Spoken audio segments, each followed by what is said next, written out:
ভাই আপনি কিছুদিন আগে একটা ভিডিও দেখছিলাম আপনার চ্যানেলে, যে আল্লাহ নাকি মানুষের ভাগ্য উপর থেকে নির্ধারণ করে দেয়া আছে। মানে সে কি নাস্তিক হবে নাকি মুসলিম হবে নাকি হিন্দু হবে না খ্রিস্টান হবে, তাকে কাপের স্বভাব দিয়ে তাকে তৈরি করা হয়েছে। এখন আমি যেটা বুঝি, একটা ধরেন আমি একজন একটা রোবট বানালাম, রোবটটা এমন ভাবে বানালাম যাতে নষ্ট হয়ে যায়। এখন রোবটে ওই যখন রোবটটা এখন চালালাম তখন ওইটা তো রোবটের দোষ হয় না, ওইটা তো দোষটা আমার। তাহলে ঠিক তেমনই সৃষ্টিকর্তার এটার দোষ, এটা দোষ তো আমার না। আমাকে সে কাপের স্বভাব দিয়ে তৈরি করবে, এটার দোষ তো সৃষ্টিকর্তার। হ্যাঁ, সেটা তো হ্যাঁ অবশ্যই। ভাই। আপনি কি ওই হাদিসগুলা, কোরআনের আয়াতগুলা এবং হাদিসগুলা পড়েছেন? না না, আমি সংশয় ডটকমে এই বিষয়ে কোনো কিছু পাইনি, আমি সার্চ করছিলাম। আপনার একটা ভিডিও দেখছিলাম, সেই ভিডিওটা আমি এখন আর খুঁজে পাচ্ছি না। ও, একজন সেম এরকম প্রশ্ন করছিল একটা, আহ, সেই প্রশ্নটা আমার মানে খুঁজে পাচ্ছি না। দেখছিলাম ভিডিও, একবার দেখছি, এখন এখন আর খুঁজে পাচ্ছি না ভিডিওটা। আচ্ছা, তাহলে আমরা হাদিসগুলো একটু দেখি আগে, কারণ না দেখে তো আসলে হ্যাঁ হ্যাঁ। কোরআন হাদিসে কি বলা আছে সেটা পরিষ্কারভাবে না জেনে তো আসলে কোনো সিদ্ধান্তে যাওয়া যাচ্ছে না। তো প্রথমে আচ্ছা আমরা ভাই, যে এ, ভাই তার আগে বলে রাখি যে আমার একটা প্রশ্ন ছিল। প্রশ্নটা হচ্ছে যে আমাদের হুজুররা বলে যে ভাগ্য নাকি কাজের মাধ্যমে নাকি চেঞ্জ করা যায় বা দোয়ার মাধ্যমে চেঞ্জ করা যায়, এটা কি আসলে সত্য? ইসলামে কি এগুলো কিছু বলা আছে? আচ্ছা, ইসলামের দলিল তো আসলে ওই যে হুজুররা কি বলছে সেটা তো আসলে ইসলামের দলিল না। ইসলামের দলিল হচ্ছে গিয়ে কোরআনে কি লেখা আছে, হাদিসে কি লেখা আছে, তাই না? নাকি ভাই? আকিব ভাই, আপনার কথা শোনা যাচ্ছে না। হ্যাঁ। কোরআন হাদিসে যেটা লেখা আছে সেটাই তো ইসলামের দলিল হবে নাকি? আকিব হোসেন, আপনার কথা হ্যালো শোনা যাচ্ছে না। হ্যালো, হ্যালো, আকিব হোসেন, ভাই, আপনি কি আমার শুনতে ফোন পাচ্ছেন আইছে কথা? ভাই, দাঁড়ান। আচ্ছা, ঠিক আছে, দাঁড়াইলাম।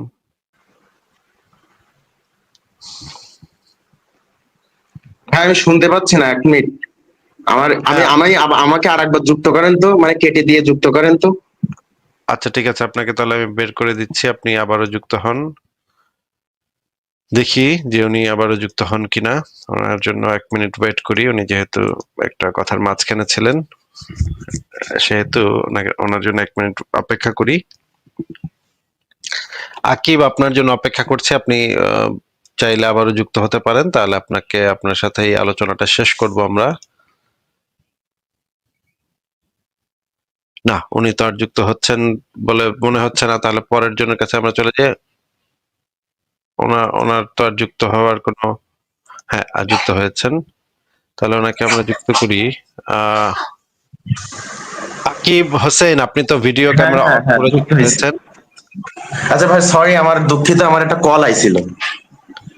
আচ্ছা, আপনি তো ভিডিও, আপনার চেহারা কিন্তু দেখা গেছে, সুতরাং আপনি এমন হ্যাঁ কোনো হ্যাঁ, আমি দেখতে পাচ্ছি, আমি কথা ভুল করে। বলবেন না, এমন কোনো কথা সমস্যা নেই। বলবেন না যেটাতে আপনার কোনো সমস্যা হয়, ঠিক আছে ভাই? আচ্ছা আচ্ছা ভাই, ঠিক আছে ঠিক আছে। আচ্ছা, এমন কোন মানে ইসলাম নিয়ে এমন কোন কথা বলেন না যাতে আপনাকে আবার মুমিনরা খুঁজে বের করে আবার আপনাকে আক্রমণ করে, হ্যাঁ?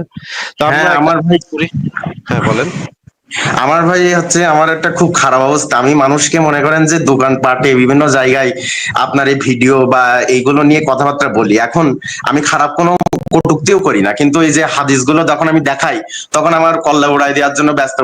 কয়জন নাকি আমাকে এই নিয়ে আমার বাসায় আসছে, ফোনে মেসেজ হুমকি ধুমকি দিচ্ছে, মানে খুব খারাপ অবস্থা আমার, বুঝছেন? মানে এই তাহলে নিয়ে ফ্যামিলির লোকজনকেও এগুলো থেকে রক্ষা পাওয়ার জন্য মাঝে মাঝে গিয়ে নামাজ টামাজ পড়বেন এবং কথায় কথায় মাশাআল্লাহ, সুবহানাল্লাহ, আলহামদুলিল্লাহ এগুলো বেশি বেশি বলবেন।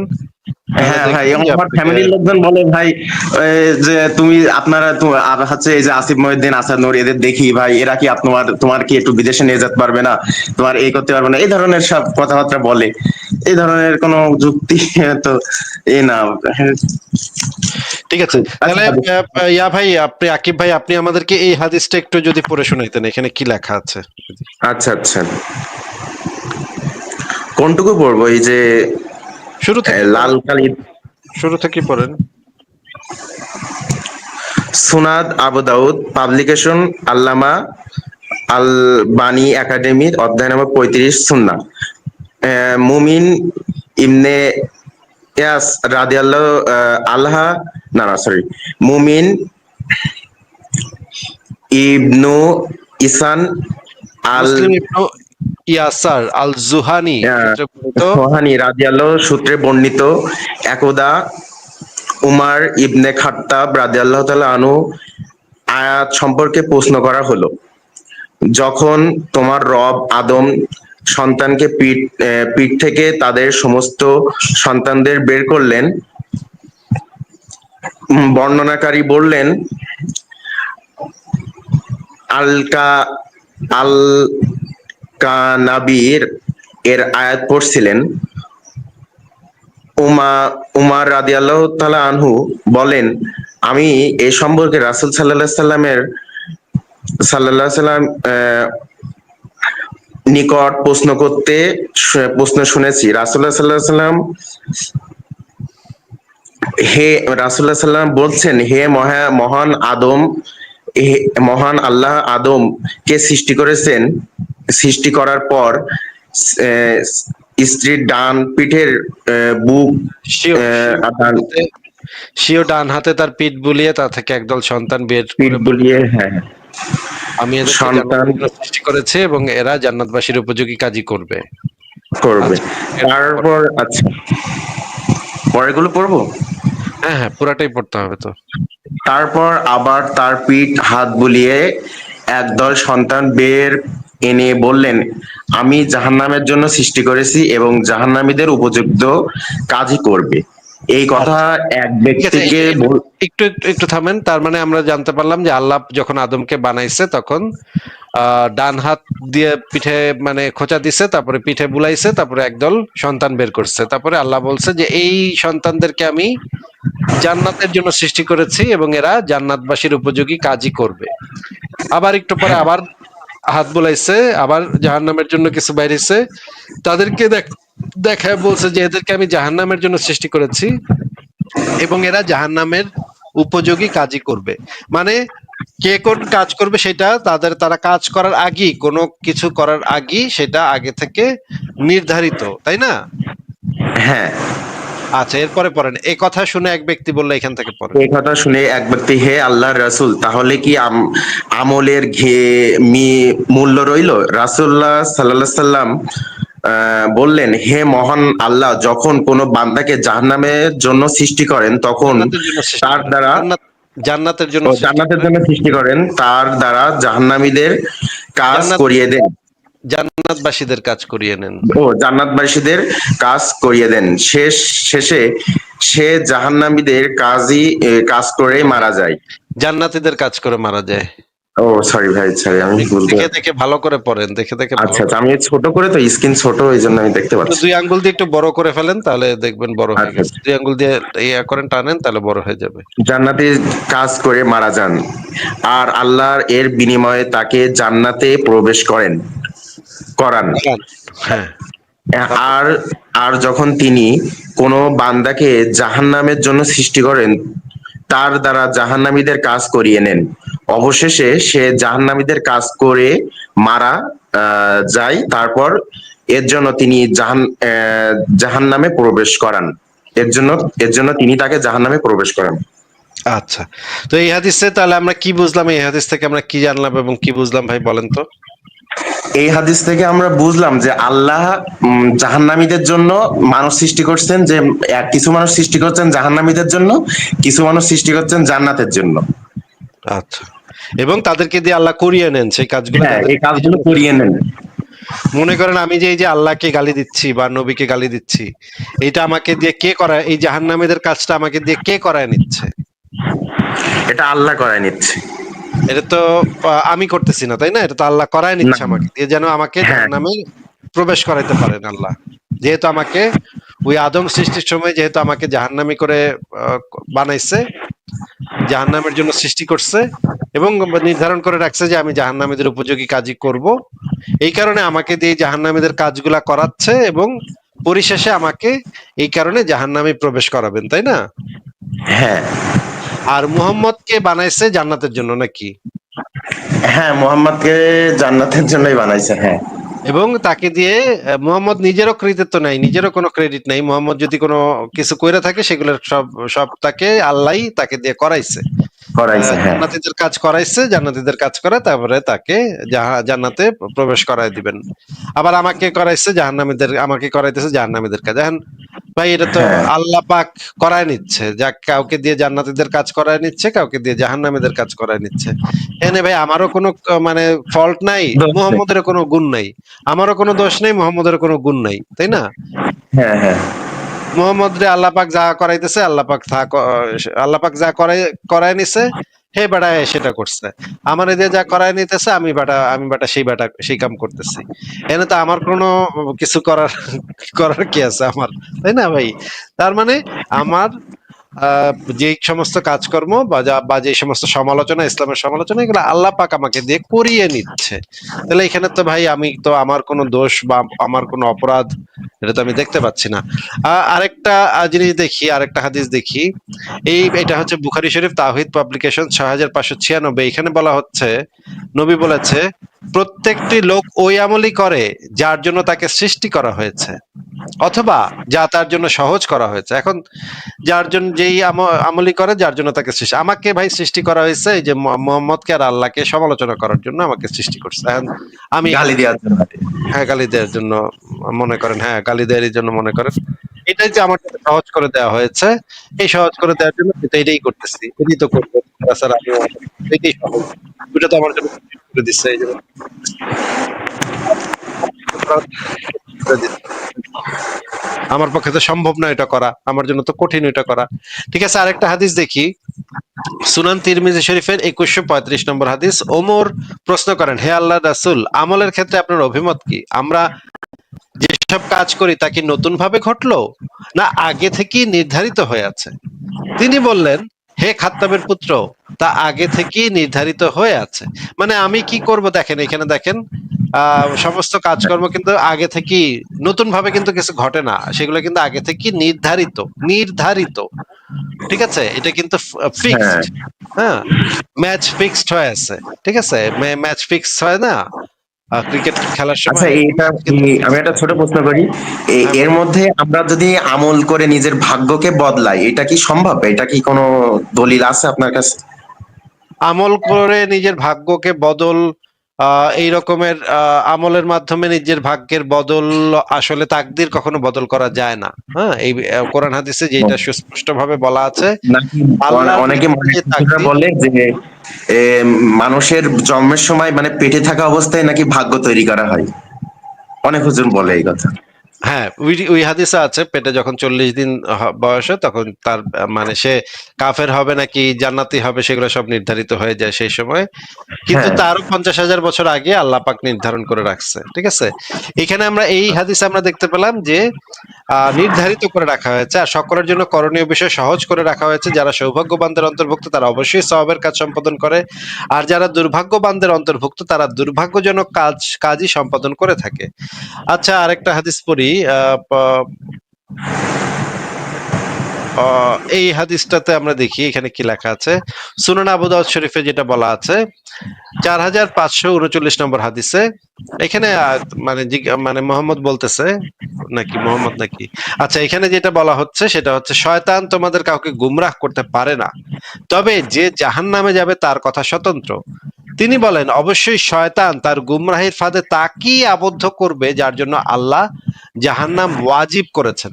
মানে আল্লাহ পাক যার জন্য আল্লাহ জাহান্নাম নির্ধারণ করে রাখছে তাকে যা শয়তান গোমরাহ করতে পারবে, কিন্তু আল্লাহ পাক যার জন্য জান্নাত ওয়াজিব করে রাখছে তাকে কিন্তু শয়তান চাইলেও গুমরাহ করতে পারবে না। আল্লাহ পাক কিন্তু আহ নবীর জন্য জান্নাতকে ওয়াজিব করে রাখছে, এই জন্য শয়তান চাইলেও নবীকে গুমরাহ করতে পারবে না। শয়তান যত চেষ্টাই করুক নবীকে গুমরাহ করতে পারবে না, কিন্তু আমার জন্য তো ভাই জাহান্নাম ওয়াজিব করে রাখছে। আমাকে তো শয়তান সারাদিন ধরে আমার সঙ্গে গুমরাহ করে, আমাকে হ্যাঁ গুতাগুতি করে।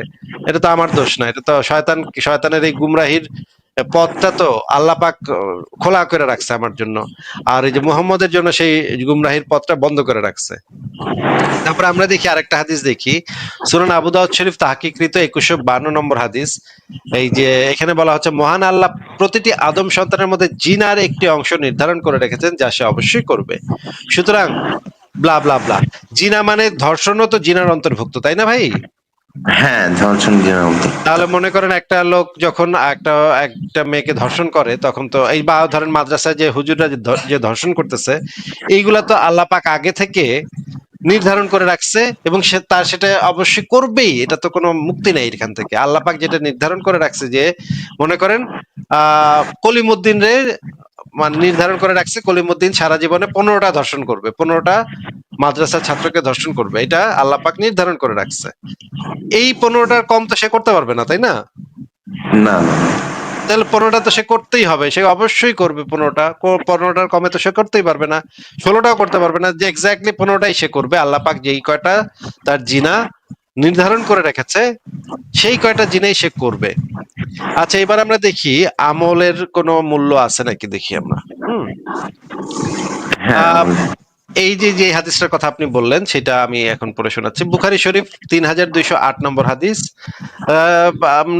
আল্লাহ রসুল বলেন, ব্লা ব্লা ব্লা, নিশ্চয়ই তোমাদের প্রত্যেকের সৃষ্টির উপাদান নিজ নিজ মায়ের পেটে 40 দিন পর্যন্ত বীর্য রূপে অবস্থান করে, অতঃপর তা জমাট রক্তে পরিণত হয়। এভাবে 40 দিন অবস্থান করে, অতঃপর গোশত পিণ্ডে পরিণত হয়ে আগের 40 দিন থাকে। তারপর আল্লাহ তাআলা একজন ফেরেশতা প্রেরণ করেন, আর তাকে 4টি বিষয় আদেশ দেওয়া হয়। তাকে লিপিবদ্ধ করতে বলা হয় তার আমল, তার রিজিক, তার আয়ু, এবং সে কি পাপী হবে না নেককার হবে। অতঃপর তার মধ্যে আত্মা ফুঁকে দেওয়া হয়। কাজী তোমাদের মধ্যে কোনো ব্যক্তি আমল করতে করতে এমন পর্যায়ে পৌঁছে যে তার তার এবং জান্নাতের মাঝে মাত্র 1 হাত পার্থক্য থাকে, এমন সময় তার আমল নামা তার উপর জয়ী হয়। মানে দেখেন, এখানে দেখেন, একটা লোক অনেক ভালো আমল করতেছে, নামাজ পড়তেছে, রোজা রাখতেছে, অনেক ভালো ভালো কাজ করতেছে, কিন্তু আল্লাহ পাক তার আমলের ভিতরে আমল নামায় লিখা রাখছে জাহান্নামী। ঠিক আছে, কিন্তু সে কিন্তু তার নিজ গুণে অনেক ভালো ভালো কাজ করছে, নামাজ পড়ছে, রোজা রাখছে, হজ করছে, সবই করছে, হ্যাঁ, বিশ্বাসও করছে, সবকিছু। এখন জান্নাত এবং তার মধ্যে মাত্র 1 হাত পার্থক্য আছে, এমন সময় তার আমল নামা তার উপর জয়ী হয়। মানে আমল নামা জিনিসটা এমনই যে সে চাইলেও যত আমলই করুক না কেন, এটা দিয়ে আসলে লাভ নাই কোনো। শেষে ওই আমল নামাটাই জয়ী হবে, আল্লাহ যেটা লিখে রাখছে সেটাই জয়ী হবে।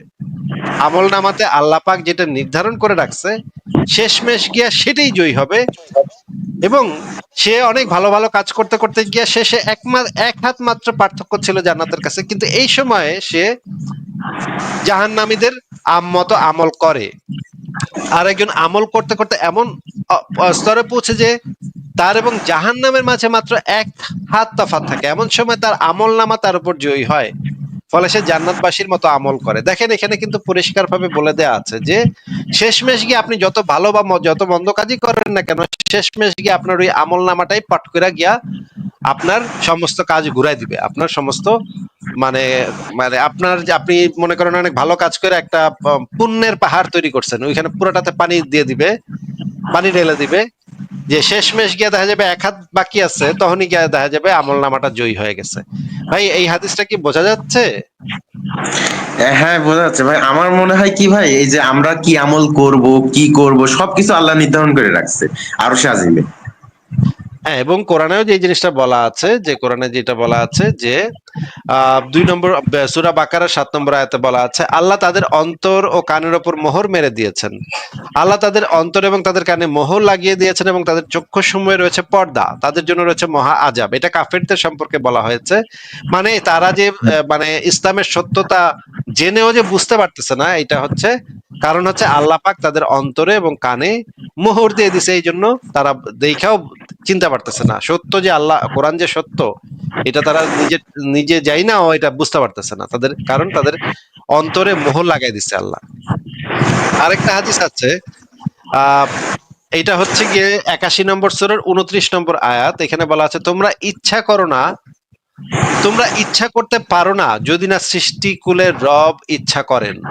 মানে আমাদের ইচ্ছাটা হচ্ছে আল্লাহর ইচ্ছার উপরে নির্ভরশীল। আমরা মনে মনে যদি কোনো কিছু ইচ্ছা করি, সেটা হচ্ছে আল্লাহর ইচ্ছার উপরে নির্ভরশীল। ওইটাকে একটে পরিণত করা সেটা তো পরের বিষয়, কিন্তু আমাদের মনে যে ইচ্ছাটা জাগ্রত হবে, সেই ইচ্ছাটাই আল্লাহর ইচ্ছার উপর নির্ভরশীল। একই সাথে আরো একটা হাদিসে যেটা বলা আছে, সহিহ মুসলিম হাদিস একাডেমি 6659 নম্বর হাদিসে বলা আছে, রাসূলুল্লাহ সাল্লাল্লাহু আলাইহি ওয়াসাল্লাম বলেছেন, নিশ্চয়ই যে ছেলেটিকে খাজির আল্লাহর আদেশে হত্যা করেছিলেন, তাকে কাফিরের স্বভাব দিয়ে সৃষ্টি করা হয়েছিল। মানে আল্লাহ পাক কিছু মানুষকে কাফিরের স্বভাব দিয়ে সৃষ্টি করেন, কিছু মানুষকে মুমিনের স্বভাব দিয়ে সৃষ্টি করেন। তো এই হাদিসগুলা থেকে তো আমরা পরিষ্কারভাবে বুঝতে পারি যে এখানে আল্লাহ পাকই নির্ধারণ করে রাখছে। এইবার ভাই আমরা এগুলো একটু দোষ তো ভাই আল্লাহ, ভাই আমাদের কি দোষ তাহলে? আমাদের তো কোনো দোষ আমি দেখতেছি না। সহিহ মুসলিম শরীফ ইসলামিক ফাউন্ডেশন 6503 নম্বর হাদিসটা যদি আমরা পড়ি, এখানে দেখেন মিরাজের রাতে মোহাম্মদ যখন মানে এই যে আসমানে গেছিল, সেখানে সে গিয়ে দেখে আসছে আদম এবং মুসা তর্ক বিতর্ক করছিল। তর্ক বিতর্ক কইরা সেই তর্কে আবার আদম জয়ী হয়েছিল। সেই ঘটনাটা আমরা একটু পড়ি, দেখি। না, এই ঘটনাটা আমরা একটু, এই হাদিসটা আমরা একটু একজন আলেমের মুখের থেকে শুনি, দেখি আলেম কি বলে। আপনি একটু শুনেন। হ্যাঁ, মুসা আলাইহিস সালাম একই কথা বললেন। এখন রাসূল সাল্লাল্লাহু আলাইহি ওয়াসাল্লাম পার করে চলে যাচ্ছেন, উপরের দিকে সপ্তম আসমানের দিকে রওনা হচ্ছেন। তো তখন কান্নাকাটির আওয়াজ শুনতেছেন। কেঁদে কেঁদে কেউ বলতেছে, আল্লাহ, এটা কোনো ইনসাফ? আমার পরে আসছে আর আমার আগে উপরে চলে যেতেছে, এটা কোনো কথা? এটা কিসের ইনসাফ? আমি কত কষ্ট করছি এসে। তো হযরত মুসা আলাইহিস সালাম রাসূল সাল্লাল্লাহু আলাইহি ওয়াসাল্লাম জিবরিল আলাইহিস সালামকে বলতেছেন, কারণ অভিযোগ করতেছে কার উপরে? ভয়ঙ্কর কথা, আল্লাহরে ছেড়ে দিচ্ছে, কিসের ইনসাফ করলেন? উঠি বলতেছেন, এটা কি এরকম করে কথা কি কয়? রাসূল সাল্লাল্লাহু আলাইহি ওয়াসাল্লাম ঘাবড়ে গেছে, এইরকম করে কথা আল্লাহকে কি কয়? তুমি বলতেছেন, হাদা হুকা মুসা, সৌত মুসা, আপনার ভাই মুসার আওয়াজ। কি বলেন? কেউ তার রবের সাথে এভাবে কথা বলতে পারে? উনি বলেন, রব্বু ইয়ারিফুন, তার রব তার ব্যাপারে খুব ভালো জানে। এরকম তার রব তার এই সমস্ত কথা কিছু কি করে না, মনে করে না। বুঝেন নাই? তো মুসা আলাইহিস সালাম কি সাধারণ নবী? সাধারণ নবী। ট্রিটমেন্ট শুরু হয়তো ঘুষি দিয়ে, কথা বলে আগে দিটা করলে কেন এরকম? বুঝেন নাই? ঘুষি একটা মারছে গেছে মিটা, ওনার ঘুষিতে যে এত পাওয়ার উনি নিজে তো জানেন না। সুবহানাল্লাহ, আল্লাহু আকবার। তো মুসা আলাইহিস সালাম সাধারণ নবী না চাচা নবী? আল্লাহ তাআলা বড় প্রিয় নবী। আদম আলাইহিস সালাম ছেড়ে দিচ্ছে না, ধরছে বাপরে। বুঝতে পারছেন? বাবারে ধরে বলতেছে, আপনি এই জিনিসটা না খেলে কি হইতো না? আপনি সারা জান্নাত ভর্তি জিনিস সারা জীবন খেয়ে শেষ করতে পারতেন না, ওই একটা খেয়ে আপনি ওনার সৃষ্টি করে আইলেন না। দুনিয়াতে আসলে আমাদেরকে জ্বালা যন্ত্রণা ভোগ করতে হচ্ছে, আপনার কারণে আমাদেরকে সব দুনিয়াতে এসে পরীক্ষা দিতে হচ্ছে, কষ্ট করতে হচ্ছে। আদম আলাইহিস সালাম তো তার রব যেহেতু ওনার বান্দার এই ভাষা সম্পর্কে বুঝে, তো বাপও তো বুঝে। তো বাপ রাগ করতেছে না, চপ তুই আমার লগে কথা কস, এটা করতেছে না। বাপ ঠান্ডা, বাপ বলতেছে, আমি এরকম করে খাইছি তাই আমাকে দুনিয়া আসতে হয়েছে, তোমরা আইসো। কে বলছো তোমাকে এটা? তুমি ছিল তো? আমি থাকি আর না থাকি তাওরাতের ভিতরে আছে, আমার কাছে যে আল্লাহ তাওরাত কিতাব নাযিল করেছে সেই কিতাবে আছে, আপনি কাম করাইছেন। তারপরে আমরা আসছি। তাহলে আদম আলাইহিস সালাম রাখেন না। আদম আলাইহিস সালাম জিজ্ঞেস করে, আচ্ছা তাওরাতের ভিতরে আছে? হ্যাঁ। তুমি তো তাওরাত সম্পর্কে জানো? তাওরাত কবে লেখা হয়েছে? হ্যাঁ, জানবো না কেন? কবে লেখা হয়েছে? আপনার জন্মের 50,000 বছর আগে লেখা হয়েছে। আরেক 40,000 বছর লেখা আছে। 50,000 বছর আগে লেখা হয়েছে। ও, আমার জন্মের 50,000 বছর আগে তোমার তাওরাত লেখা হয়েছে? হ্যাঁ, তাওরাতের ইতিহাস আমার উপরে তাওরাত নাযিল হয়েছে, আমি জানবো না? আচ্ছা, তো বেটা একটু বলো দেখি, আমার জন্মের 50,000 বছর আগে তোমার কিতাবে যেটা লিখে দেওয়া হয়েছে সেটা আমি করছি, আমার দোষটা বলি। দেখ, আমি করছি না, উনি চাইছেন তাই করছি। আরে পরের কথাটা হাদিসে নাই, আমি বলতেছি। আরে যদি আমি ওটা না খাইতাম, তুমি আমার উপরে প্রশ্ন উত্থাপন করার সুযোগ পাইতা না। আমরা মিয়া বিবি জান্নাতে থাকতাম, পোলাবেন তো আর হইতো না। পোলাবেন হওয়ার জন্য কিছু নাপাক জিনিস বের হয় কি হয় না? ওটা তো জান্নাতে বের করার কোনো সুযোগ না হয়।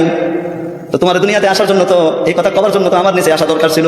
তোমার তো শুকরিয়া আদায় করা উচিত যে আমি ওটা খাইছি তাই তুমি জান্নাতের মুখ দেওয়া নবী হয়েছো।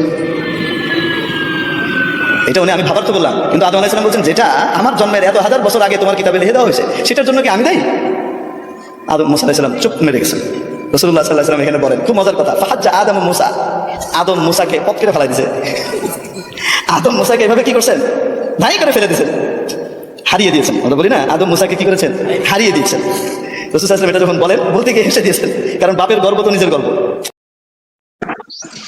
আচ্ছা, আমরা দেখলাম যে আদম এবং মুসার বিতর্ক হইতেছিল, তো সেখানে আদম জয়যুক্ত হয়েছে এবং আদমের মানে ইয়াটা ছিল, যুক্তিটা ছিল যে আদম বলতেছিল, আপনি আমাকে আমার এমন কাজের জন্য কেন তিরস্কার করছেন যা আমাকে সৃষ্টি করার 40 বছর আগে আল্লাহ তাআলা আমার উপর নির্ধারণ করে রেখেছেন। মানে এই যে আদম যে গন্ধম খায় যে পাপটা করবো, এটার কারণে যে পৃথিবীতে আসবে, ওই পুরা জিনিসটা আল্লাহ পাক আদমকে সৃষ্টি করার 40 বছর আগে আল্লাহ পাক আদমের উপরে নির্ধারণ করে রাখছে।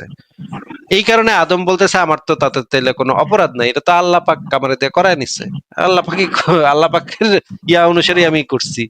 হ্যাঁ, আল্লাহ পাককে নিলে তো পুরা পৃথিবীর সৃষ্টি হইতো না, মানব জাতির সৃষ্টি হইতো না, মানে পৃথিবীর সৃষ্টি হইতো, সরি, মানব জাতির সৃষ্টি হইতো না, আদমের বাচ্চা কাচ্চা হইতো না, নবী রাসূল আইতো না। তো আদম এই যুক্তিটা দিছে এবং পরে দেখা গেল আদমই জয়যুক্ত হয়েছে। তার মানে এই যে আদম যে অপরাধটা করছিল, গন্ধম খায়, আল্লাহর হুকুম অমান্য করে যে গন্ধমটা খাইছিল এবং যেটার কারণে তাকে পৃথিবীতে নামতে হয়েছিল, এটা আল্লাহ পাকই তাকে দিয়ে করায় নিছে, আল্লাহ পাকের নির্ধারণ এটা। তাহলে এখান থেকে আমরা পরিষ্কারভাবে বুঝতে পারি যে এইগুলা সবই ইসলামের যে তাকদীর, এই ইসলামের তাকদীর হইতেছে একটা পূর্ব নির্ধারিত বিষয় এবং এটা পরিবর্তন করা যায় না, এটা পরিবর্তনযোগ্য না। আচ্ছা, আমরা ডক্টর আবু বকর জাকারিয়ার একটা বক্তব্য এখানে একটু শুনতে হবে, শোনেন আপনি। হ্যাঁ, বলেছেন এক ব্যক্তি জান্নাতীদের আমল করতে থাকে, এমনকি তার মাঝেও জান্নাতের মাঝে শুধু এক হাত দূরত্ব অবশিষ্ট থাকে। এমন সময় তার তাকদীর অগ্রগামী হয় এবং সে জাহান্নামীদের আমলে লিপ্ত হয়ে যায়। অবশেষে তার ঠিকানা হয় জাহান্নাম। মুসলিম হাদিস নাম 2643। দয়া করে এই হাদিসটি ব্যাখ্যা করবেন, কারণ ইবাদত করেও জান্নাত পাবো কিনা কোনো গ্যারান্টি নেই। ভাগ্য দিয়ে জান্নাত জয় করতে হবে, এর জবাব আপনার থেকে আসলে আসলে আসতে হবে। আচ্ছা, আসলে হাদিসটি সহিহ, আলহামদুলিল্লাহ সহিহ মুসলিমের হাদিস, যে জান্নাতীদের একজন মানুষ জান্নাতীর আমল করতে থাকে, জান্নাত আমল করতে করতে এমন অবস্থা শেষ মুহূর্তে এসে জাহান্নামীদের কোনো আমল আসে, তার কর্ম করে সে জাহান্নামে চলে যায়। আবার কোনো মানুষ জাহান্নামের আমল করতে থাকে, কেউ জানে না তার ভবিষ্যৎ কি করতে থাকে, তো এর শেষ মুহূর্তে এসে জান্নাতের আমল করে শেষ করে শেষ তার পরিসমাপ্তি যেটা হবে সেটা দিয়ে সে তার আখের নির্ধারিত হয়ে যায়। এটা হাদিসে আসছে। এখানে কয়েকটি জিনিস আছে। প্রথমত, এটা তাকদীরের মাসালা। তাকদীর কেউ জানে না, মানে নির্ধারিত আল্লাহ নির্ধারণ কেউ জানে না।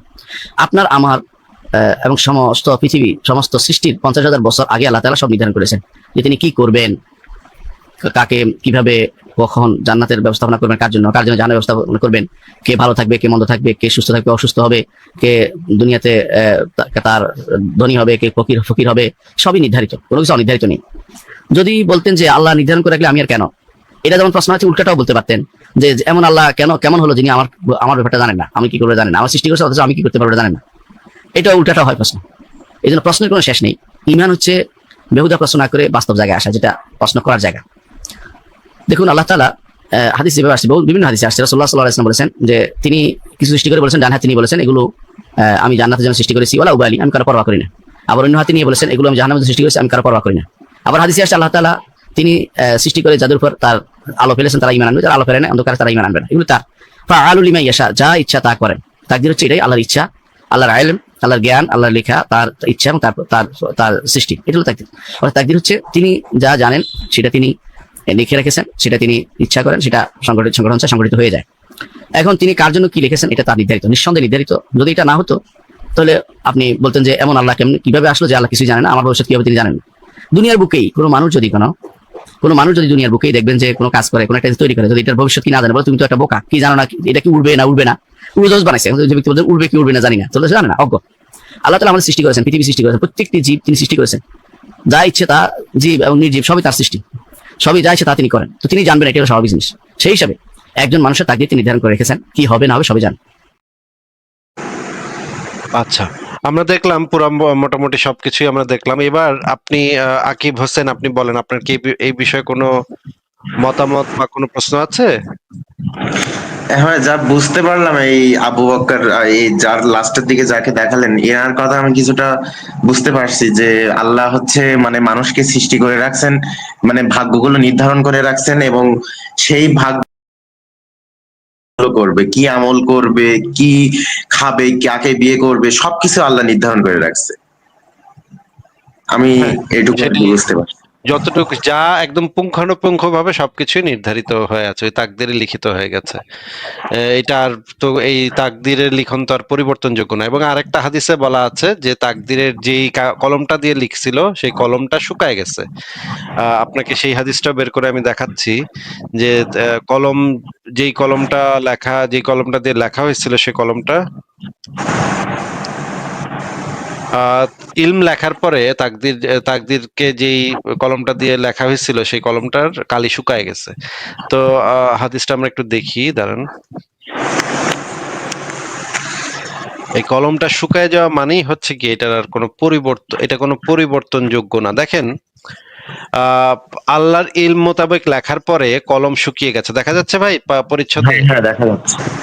আচ্ছা, তো এখানে আল্লাহ জেনে শুনেই তাকে গোমরাহ করেছেন। আবু হুরায়রা বলেন নবী সাল্লাল্লাহু আলাইহি ওয়াসাল্লাম বলেছেন যার সম্মুখীন তুমি হবে তোমার যা ঘটবে তা লেখার পর কলম শুকিয়ে গেছে। ওই যে এই কলমটা কোন কলম? এই কলমটা হচ্ছে সেই কলম, দাঁড়ান আপনাকে সেই কলমটা কোনটা সেটা একটু দেখাইতে হবে, নাহলে আপনি হয়তো বুঝবেন না যে এই কলমটা আবার কোন কলম, কোনটা আবার শুকায় গেল, এটা তো বোঝা কঠিন। এই হাদিসটা আমরা একটু পড়ি। তিরমিজি শরীফের 2158 নম্বর হাদিস। এখানে দেখেন, এখানে যে জিনিসটা বলা আছে, এ হলো একটি মহাগ্রন্থ, আকাশ সৃষ্টির পূর্বে, জমিন সৃষ্টির পূর্বে আল্লাহ তাআলা তা লিপিবদ্ধ করেছেন। এই গ্রন্থে লিপিবদ্ধ আছে ফিরাউন জাহান্নামীদের অন্তর্ভুক্ত। এতে আছে তাব্বাত ইয়াদা আবি লাহাব ওয়া তাব, মানে আবুল আহাবের হাত দুইটা ধ্বংস হয়েছে এবং ধ্বংস হয়েছে সে নিজেও। এখানে দেখেন, এখানে নিচে একটা বক্তব্য আছে, আমি রাসূলুল্লাহ সাল্লাল্লাহু আলাইহি সাল্লামকে বলতে শুনেছি আল্লাহ তাআলা সর্বপ্রথম কলম সৃষ্টি করেছেন, এরপরে কে নির্দেশ দিলেন লিখো। সে বলল কি লিখবো? তিনি বলেন যা হয়েছে এবং অনন্তকাল পর্যন্ত যা হবে সব তাকদীর লিখো। দেখা যাচ্ছে ভাই কথাটা? হ্যাঁ হ্যাঁ, দেখা যাচ্ছে। তো ওই কলমটা আবার তাকদীর পর্যন্ত, তাকদীরে যা যা হবে, মহাবিশ্বের যত কিছু অতীত থেকে অনন্তকাল যা যা ঘটবে সমস্ত কিছু লেখা ফেলছে ওই কলমটা। হ্যাঁ, এখন এই কলমটা শুকায় গেছে। এই কলমটা শুকায় গেছে মানে কি, আমরা একটু এইবার সেই কলমটা শুকানোর ইয়াটা পড়ি। বুখারী শরীফ তাওহীদ পাবলিকেশন 6596 নম্বর হাদিসে বলা আছে যে তার লেখার পর কলম শুকিয়ে গেছে। এই কলমটা তাহলে কোন কলম? এই কলমটা হচ্ছে সেই কলম যে কলমটা দিয়ে আল্লাহ পাক লিখছিল। এইটা লেখার পরে, এই যে আল্লাহর ইলম মোতাবেক লেখার পরে কলম শুকিয়ে গেছে। এটা এখন আর এগুলা পরিবর্তনযোগ্য না, মানে ওইটা যে আবার কিছু লিখবে, নতুন কিছু লিখবে, এটা তো ভাই সম্ভব না। তার মানে আমরা বুঝতে পারলাম যে ইসলামের যে ইয়াটা আছে সেটা হচ্ছে যে পরিবর্তনযোগ্য না, তাকদীর পরিবর্তনযোগ্য না। হ্যাঁ, এবার বলেন। হ্যাঁ, বুঝতে পারছি, আপনার এই কথাগুলো খুব যৌক্তিক আছে। এখানে আল্লাহ সবকিছু পুনরুত্থান নির্ধারিত করে রাখছে, এটা আমার কি ক্লিয়ার হয়েছে আমার। এখন ঠিক ভাই প্রশ্ন হচ্ছে এই যে আমরা যদি দোয়া করি, এটাও তাহলে আল্লাহ নির্ধারিত করে রাখছে যে আমাকে দোয়া করবে এবং আমি তাকে পথগুলো দেখাবো, মানে এটাও আল্লাহ নির্ধারণ করে রাখছে। এটাও আল্লাহ নির্ধারণ করে রাখছে। আপনাকে দিয়ে আসলে দোয়া করায় নিচ্ছে আপনাকে, হ্যাঁ, দোয়া করায় নিচ্ছে, করায় দোয়া নিয়ে করায় নিচ্ছে। আবার আপনারে মানে মানে হয়তো দোয়ার যে ফলাফল, সেই ফলাফলটাও আল্লাহ করায় নিচ্ছে, সেটাও হ্যাঁ হ্যাঁ, সে বুঝতে পারছি। করাও নিচ্ছে আপনারে দিয়া দোয়া, আবার দোয়ার যে ফলাফল সেটাও সেই দিচ্ছে। আবার আপনারে দিয়া দোয়া অনেক হ্যাঁ সময় করাচ্ছে না, তখন আবার আপনারা দিতেছেও না বা দিতেছে কিছু একটা জিনিস। সবকিছুই সে পূর্ব নির্ধারণ করে রাখছে, তার নির্ধারিত। তার মানে এটা একটা মানে নাটক। হ্যাঁ, পৃথিবীটা তার হ্যাঁ জন্য হইতেছে একটা নাটক, যেটার স্ক্রিপ্ট অনেক আগে থেকে লেখা, সে বইসা আছে। হ্যাঁ, এইটা আর ঠিক কি। আছে, তাহলে আপনি আর কিছু না থাকলে আপনাকে তাহলে বিদায় জানাই। আচ্ছা, ঠিক আছে, আমি বিদায় জানাই। আকিব হোসেন ভাই, তাহলে আপনাকে বিদায় জানালাম। ভালো থাকেন। আপনার যদি কোনো প্রশ্ন থাকে পরবর্তীতে আপনি আসবেন।